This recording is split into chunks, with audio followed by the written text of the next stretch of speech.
बधाई दूंगा।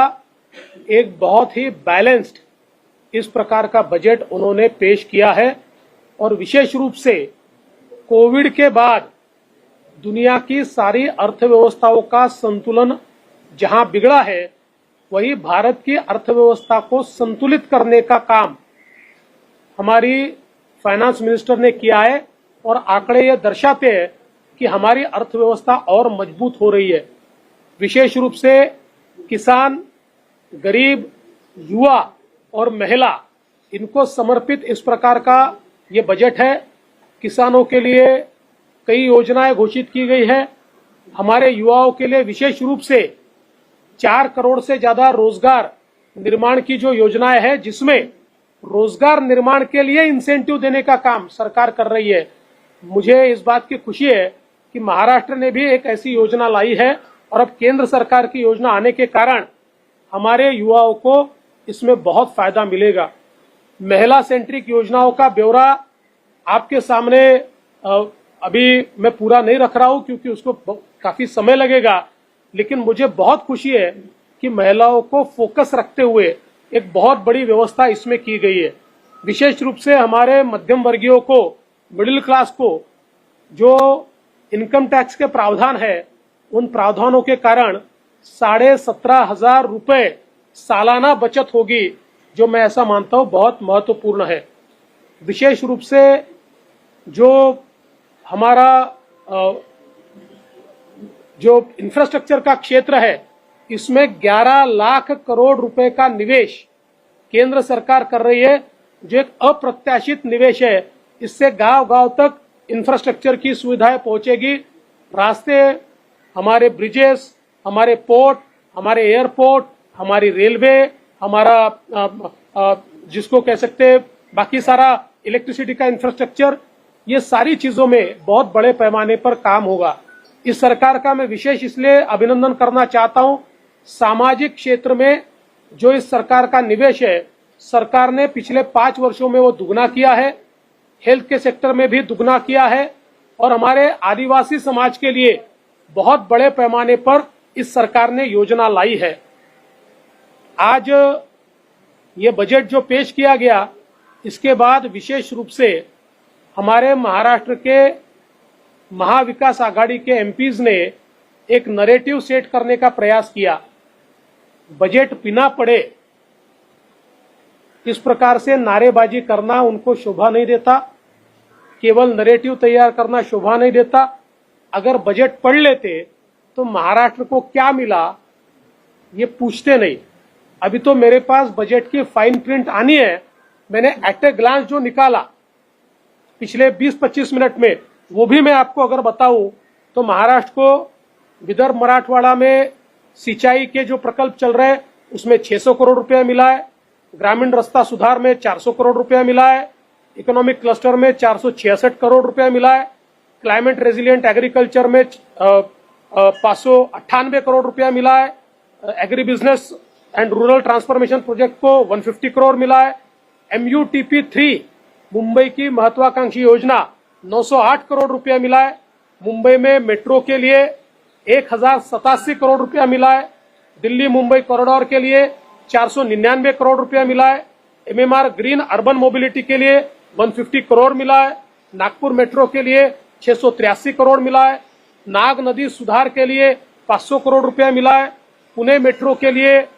814 करोड़ रुपया मिला है, पुणे में नदी सुधार मुड़ा मुठा प्रकल्प के लिए 690 करोड़ रुपया मिला है। अभी तो केवल 2 डिपार्टमेंट का पैसा मैं यहाँ पर थोड़ा निकाल पाया हूं, कल तक इसकी पूरी लिस्ट हम देंगे। तो एक प्रकार से मोदी जी के एजेंडे पे महाराष्ट्र को प्राथमिकता है। ये जो नैरेटिव फैलाने वाले, बिना पढ़कर बोलने वाले, पहले ही प्रतिक्रिया लिखकर बजट को जाने वाले जितने विरोधी पार्टी के नेता हैं, उनसे हाथ जोड़कर विनंती है, एक बार तो बजट पढ़िए, आपकी जिम्मेदारी। विरोधक प्रामुख्याने आंध्र आणि बिहार बोलतात, मात्र तुम्ही महाराष्ट्राला काय मिळालं याचा पाढा वाचला, विरोधकांना तुम्ही त्याची कॉपी देणार आहात का? त्यांना अधिकृत बजेटची कॉपी मिळाली, ती देखील ते वाचत नाही, तर माझी कॉपी ते काय वाचणार आहे? विरोधकांनी या बजेटनंतर काय प्रतिक्रिया द्यायची हे आधीच लिहून नेलेलं आहे। यांची प्रत्येकाची प्रतिक्रिया ठरलेली आहे. मी आकड्यांसहित सांगतोय, त्यामुळे ते उत्तर देऊ शकणार नाहीत. त्यामुळे नरेटिव्ह केवळ सेट करतील. महत्वाचं असं आहे की प्रत्येक बजेटला एक थीम असते. यावेळी ही जी आपल्याला थीम आहे ही साधारणपणे पूर्वी किनारपट्टी अशा प्रकारची थीम आपल्याला पाहायला मिळते, म्हणून ही काही राज्य स्पेशली मेन्शन झालेली आहे.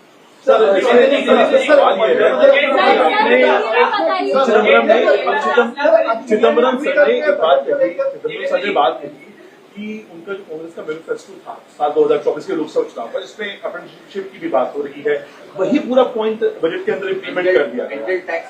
हाँ, ये जो होता है उनके पॉइंट्स ले लिए गए, उनको यहाँ पे इम्प्लीमेंट. तो मुझे ऐसा लगता है फिर चिदम्बरम साहब ने इस बजट का स्वागत करना चाहिए. उन्होंने कहना चाहिए कि बहुत अच्छा बजट आया है. उन्होंने कहना चाहिए कि हमारे मन लायक बजट आया है. दोनों तरफ से ये लोग बोलते हैं.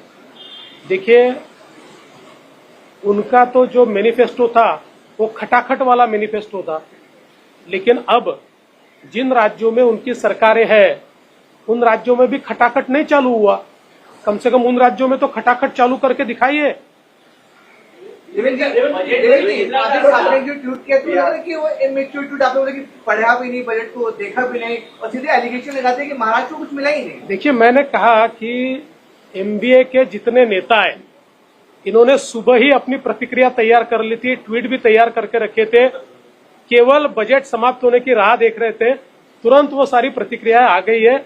ऐसी प्रतिक्रियाओं से हमारा एंटरटेनमेंट होता है. विजयवडेट्टीवारांनी असं म्हटलेलं आहे, ज्या मॅनिफेस्टोमध्ये ज्या गोष्टींची तरतूद केली आहे या सर्व गोष्टींची तरतूद काँग्रेस सरकारने केली होती.